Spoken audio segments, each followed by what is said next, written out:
Class Expectations for Online Communication, EdTech 521, Dennis R. Lecker. What is netiquette? Netiquette has been defined as the rules of etiquette that apply when communicating over computer networks, especially the internet. What does this mean, though? And how does it affect you? How you behave in public is the same way you should behave on the internet. So, for example, if you would not say something to a person's face because it is not nice, then you should not say it on the internet. There are 6 guidelines that may guide you in the ways of proper netiquette. These rules may be used not only at school, but also in the real world. Rule number 1. Spell check is your best friend. If you are doing work for school, business, or a more formal communication to others, then make sure that your spelling and punctuation is correct. Do not use texting acronyms. For example, LOL, LOL, TTFN, etc. Do not use these in your email, blog, chat, or other online communication. Poor grammar and spelling, along with the use of texting acronyms, diminishes what you want to say. If you are communicating with a close friend, then the use of acronyms or misspelled words is more accepted.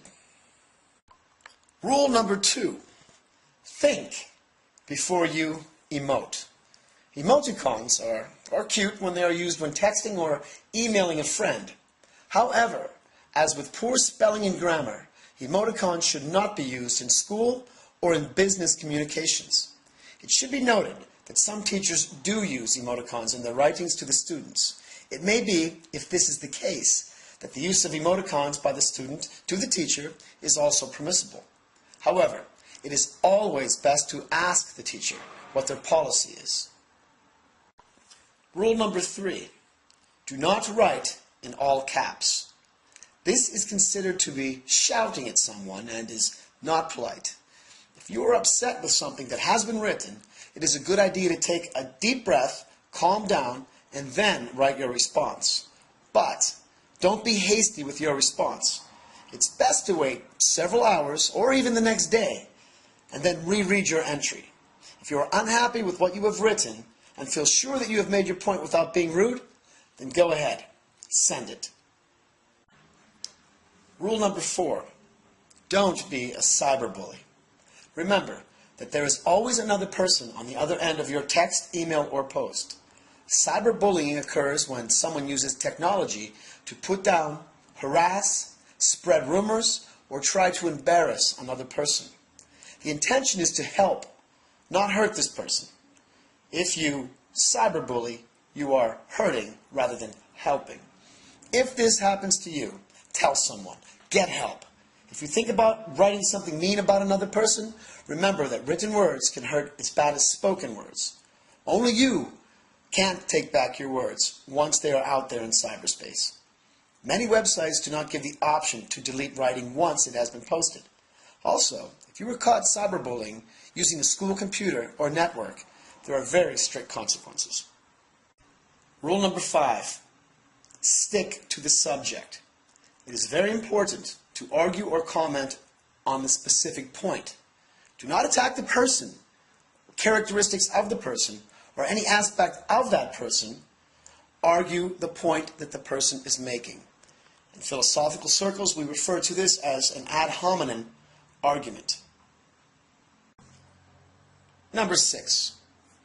Know your audience. To know one's audience is to consider the perspective of the person or the persons with whom one is communicating. This means being kind, considerate, and regarding the feelings of that other person or persons. It's very important to have some idea as to the educational level, cultural background, the values, etc. of the person or persons with whom one communicates.